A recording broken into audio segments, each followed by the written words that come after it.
What's up, you absolute sweats? So you're thinking about playing a Retribution Paladin, or maybe you've been rocking those golden wings and want to take things to the next level. Either way, this guide's got you covered. We're breaking down everything you need to crush Mythic Plus, raids, and look holy doing it. Let's dive right in. So, let's talk Retribution Paladin, the classic holy warrior with a vengeance fantasy that absolutely slaps. If you ever wanted to wield light like a weapon and look good doing it, Ret is calling your name. You're not just here to pump damage, you're a blessing factory, a walking bubble machine, and a total team player who also happens to swing a massive weapon powered by light. So, Ret is the DPS spec for Paladin. You're in melee range, building up holy power and slamming it down for big crits and flashy finishes. But here's what sets you apart from your average damage dealer. You're rocking one of the best support kits in the game. Think raid buffs, emergency saves, damage reduction, and even healing when things get spicy. You're like a utility belt with wings. So this is why you will love Ret. So some of its strengths. Big burst, fast cooldowns. Your major damage windows come back fast. Every minute you can pop off wings and melt enemies. It's satisfying, reliable, and super easy to plan around. You're tough as nails.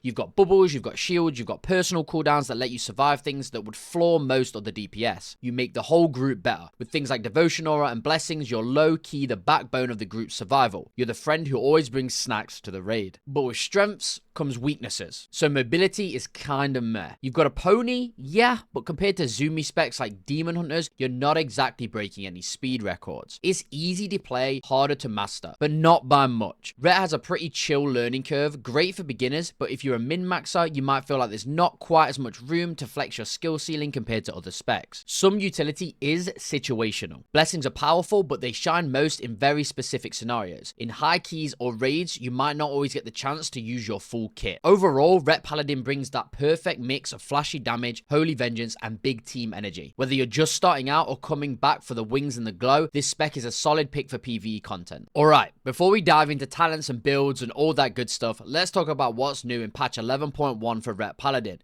There have been some spicy changes that you need to know about. So up first is the damage changes. First up, Divine Hammer got a little glow up. It now costs 3 holy power to activate, but once it's on, it stays on. You extend it by just playing normally. No more awkward holy power juggling.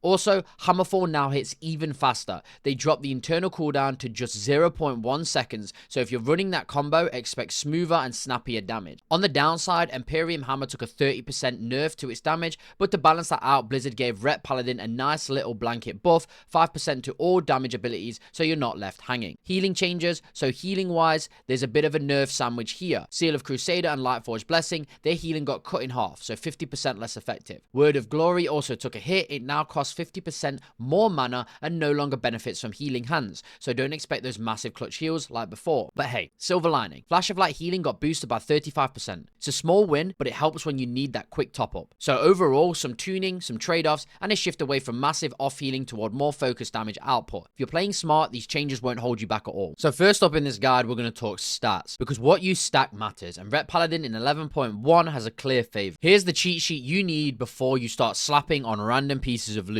So strength will always be number 1. Mastery is your go-to secondary. Crit and haste go up and down between raiding and Mythic Plus, so about equal. And versatility is the final one. It's good, but it's not your main focus. So what's the deal with mastery? Right now, it's the golden stat for Ret. It boosts all of your holy damage, and trust me, a lot of your kit is holy. So yeah, the more mastery you get without tanking your item level, the better. Now, there's no magical breakpoint you're aiming for. Sure, mastery technically procs 100% of the time at like 88.89%, but that's not happening unless you sell your soul for stats. Just stack it where you can and you're golden. So what about the other stats? Strength. This one's simple. Strength makes everything hit harder. More item level equals more strength. Always pick the high item level unless the stats are truly tragic. Then we have haste. So haste speeds up your rotation and makes your holy power come in faster. But if you're using Templar strikes, the value drops a bit. Since it has a flat 1 second GCD, the haste doesn't reduce. It's still a solid choice though. Then we have crit. Crit gets juicier in AoE builds thanks to talents like Wrathful Descent. And there are a few talents that make your crits hit even harder or give procs from crits, so it's not a throwaway stat at all. Then finally, we have versatility. Verse is kind of your reliable, no frills stat. It boosts all your damage, reduces incoming damage, and even buffs trinkets and passive effects. It's not flashy, but it scales nicely when you're stacking other stats too. So how do we really know what's best for your gear? So here's the secret sauce. Use raid bots, and this is serious. Stat weights shift depending on your current gear, your build, your trinkets, the works. Raid bots lets you sim different setups and get actual numbers on what's best for your character. You could have two pieces of the same item level and one ends up being 3% better just because of stats. That's why simming is always king. Next up in the guide, we have your two talent trees you're going to be using, one for Mythic Plus and one for Raiding. Up first, we have our Mythic Plus AoE type of talents. So on the left side of the tree, we have our overall Paladin talents that can be taken no matter the spec you're in.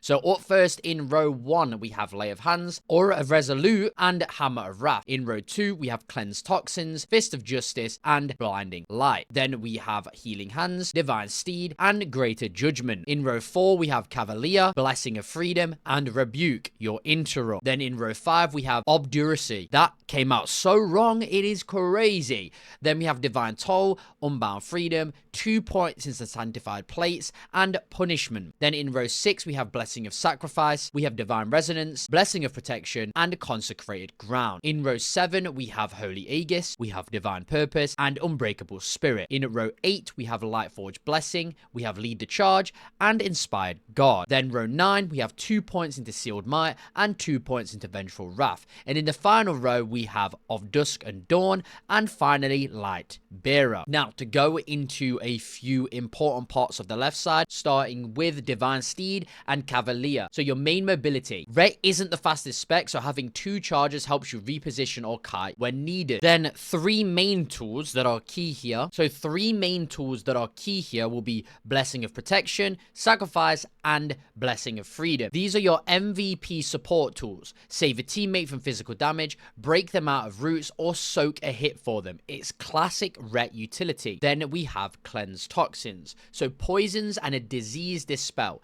This is super underrated in some dungeons, so using it can be glorious. Then we have Of Dusk and Dawn, one of the final talents in this tree. The peer gives you a passive boost to your holy power generation, damage, and cooldown reduction. It's low maintenance value that adds up fast. Then finally we have Rebuke, arguably the most important talent on the left side, as in dungeons, you're gonna need to interrupt key important spells, so don't ever sleep on your interrupt. Then we have the right side of the tree, which is specific to the spec you're playing, and in this regard, it is Retribution. So row 1, obviously we're taking Blade of Justice. Then in row 2, Divine Storm, this key AoE ability that you're always gonna be using. Then in row 3, we are going into Swift Justice, Expurgation. Again, I can't speak these skills. Then we are going into Holy Blade. In row 4, we are taking Final Verdict, basically your single target version of Divine Storm. Then we are going into Guided Prayer and Art of War. In row 5, we are taking Tempest of the Lightbringer. We are taking Crusade and 2 points into Zealots further. Then in row 6 or row 5, I've lost track, we are going into Boundless Judgment. We are going into Crusading Strikes, Divine Hammer, and Holy Flame. Then in row 6, we are going Highland's Wrath. We are going Wake of Ashes, as it's always huge to take this. Then Blessed Champion, and then Empyrean Power. Then in row 7, we are going Adjudication, Shield of Vengeance, and Penitence. In row 8, we are going Blades of Light, Execution Sentence, Seething Flames, and Burning Crusade. And in your final row, we are going Radiant Glory, Burn to Ashes, and Searing Light. So now if we take a closer look at some of the important abilities here, we have Final Verdict. Your Holy Power spender for single target, hits hard and buffs your next Templar's Verdict, a staple for both keys and raids. Then another pinpoint, we have Execution Sentence. This talent drops the hammer, and that's literally. Slap it on a priority target, dump your burst into them, and watch the damage spike, especially strong for bosses or mini bosses. Then we're going to zoom over to Empyrean Power. So it gives you a free Divine Storm procs from auto attacks. That's free AoE damage. Free AoE damage is huge. And then finally, our middle hero talents, you're going to want to take Light's Guidance, Zealous Vindication, Shake the Heavens, Wrathful Descent, Sacrosanct Crusade, Higher Calling, Unrelenting Charger, Sanctification, Hammerfall, Undisputed Ruling, and finally Light's Deliverance. I mean, all of these are obvious, but it's just the choice ones you need to look at, and these are what we've gone with. And that wraps up the Mythic Plus talents for this part of the guide. Now let's talk Raid. So the Raid talents, there is only a few changes here that you can go to make you a bit more single target. So I'm going to choose them out rather than going through everything once again. So we are going into Imperial Ward instead of Cleanse Toxins here. Then we're going to look down here. We're going to go into Blessed Calling, and we're going to take Light's Revocation instead. Then on the right side of the tree, we are heading into Jurisdiction. We are going into Vanguard's Momentum and Rush of Light. And then in the final row, we are going Divine Arbiter and Executioner's Will to amplify our execution sentence. Now, see, not very many changes here. Nothing needing to go really in-depth and talk about. I'm going to have both the builds in the description down below. The next section we're going to speak about is best in slot, but instead of running through everything, we're going to clear the important ones up. So our weapon is going to be best in slots from the one-arm bandit. This has a special effect this time around, and it is going to be your go-to. Obviously, we're going to aim for tier set, and if we're going to get min-maxy, we're going to go for shoulders, chest, gloves, and legs. Helmet is going to be something else. Our neck is going to be the semi-charred amulet from Rick Reverb, or the strapped rescue keg from Cinderbrew Meadery. This thing slaps and is good for most classes. Then we're going to talk rings. So you're going to want the Jaster's Diamond, or you're going to want the Ring of Perpetual Conflict from Theatre of Pain. Your off ring, or your second ring, is going to be the Seer's Circlet from Siren Isle, as the gems just slap. And the gems you're going to put into that ring are the Stormbringer's Rune Citron, the Fathom Dweller's Rune Citron, and the Legendary Skipper's Citron. Next, we're going to talk trinkets. I'm going to give you some single target ones and some AoE ones. So single target wise, we're going House of Cards from the Raid, Eye of Kazan from the Raid, and Improvised C4 Pacemaker, which is from Floodgate. Then if we go over to our AoE ones, we're going to go Improvised C4 Pacemaker, which is by far your best in slot AoE trinket. Then we're going to look at House of Cards again. Prized Gladiator's Badge of Ferocity. Surprisingly, this does very well in an AoE environment. So, of course, when we're talking about gear, we have to talk about crafted and what is your go-to crafting pieces for Paladin this tier. So, some people will go weapon, ascension, wrists, ascension buff, right? But most people currently are playing into the Dawn Thread Woven embellishment, and we're crafting the belt and the wrists for this. So most people are going to craft the wrists and the belt and put the woven Dawn Thread on each. So we're almost finished with the guide, so keep up with me. You've got the build, you've got the gear. Now let's max it out with the right gems, enchants, and consumables. Because if you're going to drop Divine Storming keys, you might as well do it fully buffed. So gems. For gems, your go-to is going to be the Culminating Blast Variety in your first socket. It scales based on your highest secondary stat, so it gets real strong, real fast if you're stacking Mastery. After that, quick Onyx gems are a solid fill, or anything that throws more mastery into the mix. You don't need to overthink it. Just feed your mastery and let your holy damage do the rest. Now, enchants. So here's your enchant cheat sheet, quickfire style. Weapon is going to be Authority of the Depths for single target, or Radiant Power / Stonebound Artistry for AoE dungeons. Your cloak is going to be Winged Grace, your chest is going to be Crystalline Radiance, your braces Armored Avoidance, your legs Stormbound Armor Kit, your boots Scout's March, and your rings Radiant Mastery. Obviously, again, mastery is your golden child stat here. Stack it when in doubt, and if you want to be super optimal, run a quick sim on raid bots to fine tune everything based on your current gear. Now, consumables, what to use in dungeons or raids. Your flask. Your best all-rounder is the Phial of Alchemical Chaos. Tons of secondary stats, can't go wrong. If your mastery is really low, Phial of Tempered Mastery is a nice backup.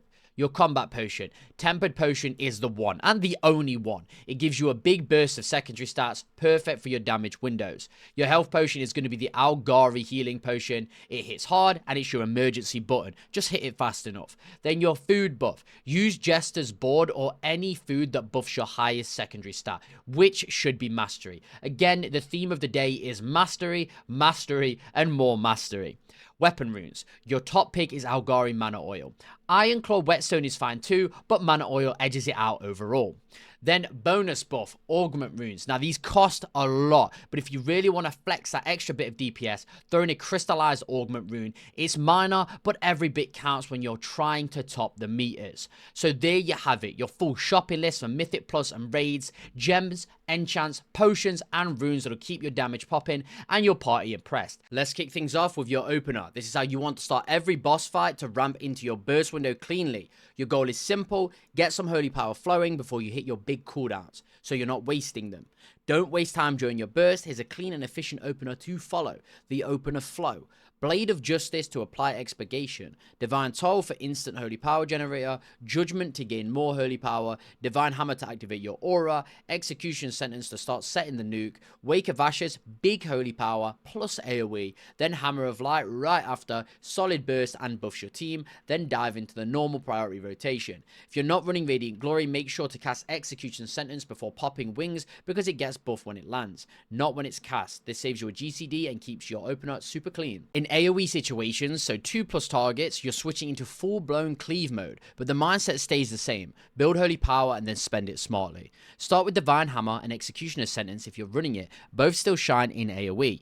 Use Hammer of Light early, it hits hard and gives your team a boost. When you've got 5 holy power, drop a Divine Storm. Big packs, big payoff. Use Wake of Ashes for that holy power burst and cleave damage, and then Divine Toll if you're running low on holy power. If you get an Empyrean power proc, even at low holy power, go ahead and send the Divine Storm. It's free. Blade of Justice, Judgment, and Hammer of Wrath round out your generators. Just be mindful not to overcap. Don't be afraid to use spenders 3-4 holy power if it keeps the flow smooth. And don't forget, Final Verdict can still be useful in AoE if you're running talents like Imperium, Legacy, or Divine Arbiter. They give you some juicy cleave procs that are worth tracking. Let's break down the single target rotation for Ret Paladin. This is where the magic really happens. Ret isn't about following a strict ability sequence, it's a priority based system. Your job is to react, make smart decisions, and keep your holy power flowing. At any given moment, you're asking yourself, what's the best button to press right now? Here's how to think about it in a priority order. Number 1 is keeping Divine Hammer active. Start by making sure Divine Hammer is up, it's free passive damage and boosts everything else. 2 is using Executioner Sentence on cooldown. Execution Sentence is your biggest single target nuke. It sets up your burst. You want to use this as early and as often as you can. 3, use Hammer of Light. Use Hammer of Light. It hits hard, buffs your party, and it's off global cooldown. Just fire it during your rotation. Spend 5 holy power on Final Verdict. If you've got 5 holy power, don't sit on it, spend it. Final Verdict hits like a truck. 5, reapply expurgation. So use Blade of Justice if expurgation isn't ticking. Keeping the dot rolling is a small but meaningful DPS gain. 6, use Wake of Ashes. Wake of Ashes is a great builder and hits everything in front of you. It's a free chunk of holy power and big damage. 7, use Divine Toll if you're low on holy power. Toll is fantastic, but don't waste it at max holy power. Use it if you're 3 or less. It'll fill you right up. 8, Final Verdict at 3 or 4 holy power if nothing better is up. If you're sitting at 3 or 4 holy power and nothing is higher on the list, then go ahead and spend before you cap. 9, Judgment and Blade of Justice to rebuild. Use Judgment and Blade of Justice to fill back up your holy power. Just make sure you're not already full before you press them. And finally, 10. Use Hammer of Wrath when you're at 4 holy power or less, or at 3 holy power if the target is below 20%. If you're running Vanguard's Momentum, this gets even more flexible. Now here are some tips to master that flow. Ret is all about holy power flow and timing. Think of it like a loop, generate, then spend efficiently, without capping and wasting key cooldowns. You never want to use a builder if you're already at 5 holy power. That's just throwing damage away. Always look one step ahead. If I use this builder, will I cap? Can I spend before that? That's the game. And with talents like Crusading Strikes and Divine Resonance giving you passive holy power, you need to be aware of what's coming in even if you're not actively pressing a generator. Historically, vet players were taught to always press their generators on cooldown, but with how the spec works now, spend holy power as soon as you have enough, then build again, smooth and simple. And with that, we can wrap up our Retribution Paladin beginner guide. I hope you've took something from this. I hope it increases your DPS even by one singular point. I've been Biggie Sweats. Make sure to drop a follow, subscribe, comment, and like the video. I appreciate you all. Until next time, guys. Peace.